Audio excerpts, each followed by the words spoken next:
Hello friends, welcome back to my YouTube channel. ಇವತ್ತಿನ ವಿಡಿಯೋದಲ್ಲಿ Punjab Sindh bank ನಲ್ಲಿ ಖಾಲಿ ಇರತಕ್ಕಂತ ಲೋಕಲ್ ಬ್ಯಾಂಕ್ ಆಫೀಸರ್ಸ್ ಹುದ್ದೆಗಳ ಬಗ್ಗೆ ಈ ವಿಡಿಯೋದಲ್ಲಿ ಮಾಹಿತಿ ಕೊಡ್ತಾ ಹೋಗ್ತೇನೆ.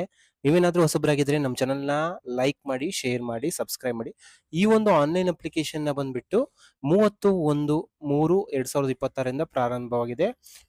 ಈ ಒಂದು ಹುದ್ದೆಗಳಿಗೆ ನೀವು ಲಾಸ್ಟ್ ಡೇಟ್ ನ ಆನ್ಲೈನ್ ಅಪ್ಲಿಕೇಶನ್ ಸದ್ಯಕ್ಕೆ ಲಾಸ್ಟ್ ಡೇಟ್ ನ ಬಂದ್ಬಿಟ್ಟು 20/4/2026 ಒಳಗಡೆ ನೀವು ಈ ಒಂದು ಹುದ್ದೆಗಳಿಗೆ ಅಪ್ಲೈ ಮಾಡಬಹುದು. ಇಲ್ಲಿ ಟೋಟಲ್ ವೇಕೆನ್ಸೀಸ್ ಬಂದ್ರೆ ಈ Punjab and Sindh local bank officer ಹುದ್ದೆಗಳು ಬಿಟ್ರೆ 1000 ಹುದ್ದೆಗಳು ಏನೋ 1000 ಪೋಸ್ಟ್ಗಳು ಖಾಲಿ ಇದಾವೆ. ಇಲ್ಲಿ ನೀವು ಸ್ಟೇಟ್ ವೈಸ್ ಎಷ್ಟೆಷ್ಟು ಪೋಸ್ಟ್ಗಳು ಖಾಲಿ ಇದಾವೆ ಅಂತ ನೋಡ್ಬೋದು. ಅದೇ ತರ ನಮ್ಮ ಕರ್ನಾಟಕದಲ್ಲಿ ಈ ಒಂದು ನೋಡ್ರಿ ಪೋಸ್ಟ್ಗಳು ಎಷ್ಟು ಖಾಲಿ ಇದಾವೆ ಅಂತ ನೀವು ಟೋಟಲ್ ನೋಡಿದ್ರೆ ಇಲ್ಲಿ 60 ಪೋಸ್ಟ್ಗಳು ಖಾಲಿ ಇದಾವೆ. ಅದೇ ತರ ಕನ್ನಡ ಲ್ಯಾಂಗ್ವೇಜ್ ಪ್ರೊಫಿಷಿಯನ್ಸಿ ಟೆಸ್ಟ್ ಮಾಡ್ತಾ ಹೋಗ್ತಾರೆ ಈ ಒಂದು ಹುದ್ದೆಗಳು ಲೋಕಲ್ ಬ್ಯಾಂಕ್ ಆಫೀಸರ್ ಹುದ್ದೆಗಳಿಗೆ. ಕನ್ನಡವನ್ನು ಬರೀಲಿಕ್ಕೆ, ಓದ್ಲಿಕ್ಕೆ, ಮಾತಾಡ್ಲಿಕ್ಕೆ ಬರುತ್ತಿರ್ಬೇಕಾಗತ್ತೆ. ಇಲ್ಲಿ ಈ ಒಂದು ಹುದ್ದೆಗಳಿಗೆ ಇಲ್ಲಿ SC/ST ಕ್ಯಾಟಗರಿಯವರು ಈ ಒಂದು ಹುದ್ದೆಗಳಿಗೂ ಅಪ್ಲೈ ಮಾಡಬಹುದು. ಇಲ್ಲಿ ಇನ್ ಕೇಸ್ ನಿಮ್ಮ ಸ್ಟೇಟ್ ಅಲ್ಲಿ ಇಲ್ಲಿ SC/ST ಕ್ಯಾಟಗರಿಗೆ ತೋರಿಸಿಲ್ಲ ಅಂತಂದ್ರು ಅವು SC/ST ಕ್ಯಾಟಗರಿಯವರು ಅಪ್ಲೈ ಮಾಡಬಹುದು ಈ ಒಂದು ಹುದ್ದೆಗಳಿಗೆ. ಇದ್ರೂ ವೇಕೆನ್ಸೀಸ್ ಪೋಸ್ಟ್ ತೋರಿಸಿದ್ರು ಆ ಸ್ಟೇಟ್ ಅಲ್ಲಿ ತೋರಿಸಿದ್ರು ಅಪ್ಲೈ ಮಾಡಬಹುದು, ತೋರಿಸಲಿಲ್ಲ ಅಂತಂದ್ರು ಇಲ್ಲಿ ಈ ಒಂದು ಹುದ್ದೆಗಳಿಗೆ ಅಪ್ಲೈ ಮಾಡಬಹುದು. ಇಲ್ಲಿ ಮಿನಿಮಮ್ ಏಜ್ ನ ಬಂದ್ಬಿಟ್ಟು ಈ ಒಂದು ಹುದ್ದೆಗಳಿಗೆ 20 ವರ್ಷದಿಂದ ಮ್ಯಾಕ್ಸಿಮಮ್ ಬಂದ್ಬಿಟ್ಟು 30 ವರ್ಷ ತನಕ ಈ ಒಂದು ಹುದ್ದೆಗಳಿಗೆ ಅಪ್ಲೈ ಮಾಡಬಹುದು. ಇಲ್ಲಿ SC/ST ಕ್ಯಾಟಗರಿಗೆ ಅವರಿಗೆ 5 ವರ್ಷ ಏಜ್ ರಿಲ್ಯಾಕ್ಸೇಷನ್ ಇರುತ್ತೆ. OBC ನವರಿಗೆ 3 ವರ್ಷ ಅಂದ್ರೆ 33 ವರ್ಷ ತನಕ ಅಪ್ಲೈ ಮಾಡಬಹುದು. ಡಿಸೆಬಿಲಿಟಿ ಇದ್ರೆ 10 ವರ್ಷ ಏಜ್ ರಿಲ್ಯಾಕ್ಸೇಷನ್ ಇರ್ತಾ ಹೋಗುತ್ತೆ. ಇಲ್ಲಿ ಈ ಒಂದು ಹುದ್ದೆಗಳಿಗೆ ಏನು ಒಂದು ಎಜುಕೇಶನ್ ಕ್ವಾಲಿಫಿಕೇಶನ್ ಆಗಿರ್ಬೇಕು ಅಂತ ಬಂದ್ರೆ ಇಲ್ಲಿ ಯಾವುದೇ ಒಂದು ಯೂನಿವರ್ಸಿಟಿಯಿಂದ ಡಿಗ್ರಿ ಆಗಿರ್ಬೇಕಾಗತ್ತೆ. ಯಾವುದೇ ಒಂದು ಯೂನಿವರ್ಸಿಟಿಯಿಂದ ಯಾವುದೇ ಡಿಗ್ರಿ ಆಗಿರ್ಲಿ ಅಂತವ್ರು ಈ ಒಂದು ಹುದ್ದೆಗಳಿಗೆ ಅಪ್ಲೈ ಮಾಡಬಹುದು.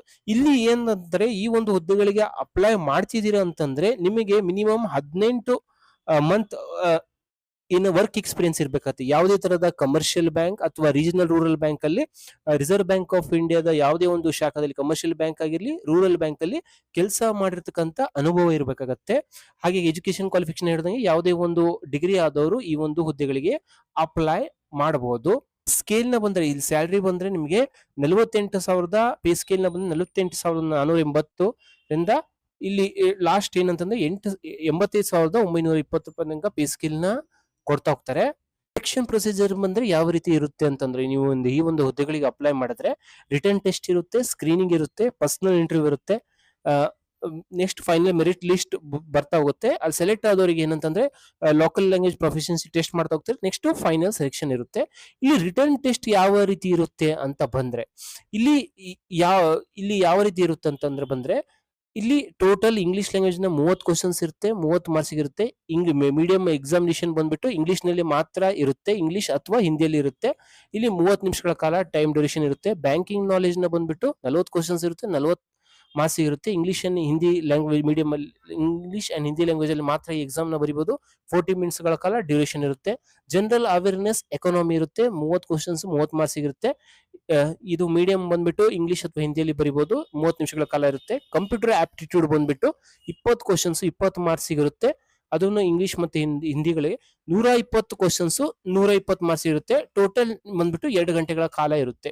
ಇಲ್ಲಿ ನೀವು ಮಿನಿಮಮ್ ಈ ಕ್ವಾಲಿಫೈ ಆಗ್ಲಿಕ್ಕಂತಂದ್ರೆ ರಿಟರ್ನ್ ಟೆಸ್ಟ್ ಅಲ್ಲಿ SC/ST ನವರಿಗೆ ಬಂದ್ರೆ SC/ST ನವರು EWS ಕ್ಯಾಟಗರಿ ಬಂದ್ರೆ 35% ತೆಗೆದ್ರು ಕ್ವಾಲಿಫೈ ಆಗ್ತಾ ಹೋಗ್ತಾರೆ. ಬೇರೆ ಒಂದು OBC ಕ್ಯಾಟಗರಿ ಬಂದ್ರೆ 40% ಮಾರ್ಕ್ಸ್ ನ ತೆಗಿಬೇಕಾಗತ್ತೆ.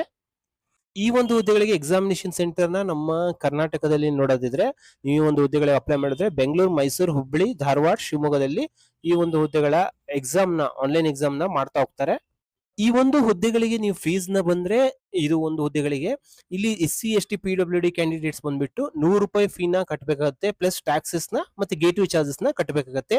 ಅದೇ ತರ ಜನರಲ್ EWS ಮತ್ತೆ OBC ಕ್ಯಾಟಗರಿಯವರು ಬಂದ್ರೆ 850 plus taxes plus payment gateway charges ನ ಈ ಒಂದು ಹುದ್ದೆಗಳಿಗೆ ನೀವು ಪೇಮೆಂಟ್ ಮಾಡಬೇಕಾಗತ್ತೆ. ಈ ವೆಬ್ಸೈಟ್ ಲಿಂಕ್ ನ ನಾನು ನನ್ನ ವಿಡಿಯೋ ಡಿಸ್ಕ್ರಿಪ್ಷನ್ ಕೊಟ್ಟಿರ್ತೀನಿ. ಆ ಲಿಂಕ್ ನ ಮೇಲೆ ಕ್ಲಿಕ್ ಮಾಡೋ ಮುಖಾಂತರ ನೀವು ಈಸಿಯಾಗಿ ನೋಟಿಫಿಕೇಶನ್ ನ ಓದ್ಕೊಂಡು ಈ ಒಂದು ಹುದ್ದೆಗಳಿಗೆ ಅಪ್ಲೈ ಮಾಡಬಹುದು. ಈ ವಿಡಿಯೋ ನಿಮ್ಗೆ ಇಷ್ಟವಾದಲ್ಲಿ ನಮ್ಮ ಚಾನೆಲ್ ನ ಲೈಕ್ ಮಾಡಿ, ಶೇರ್ ಮಾಡಿ, ಸಬ್ಸ್ಕ್ರೈಬ್ ಮಾಡಿ. Thank you.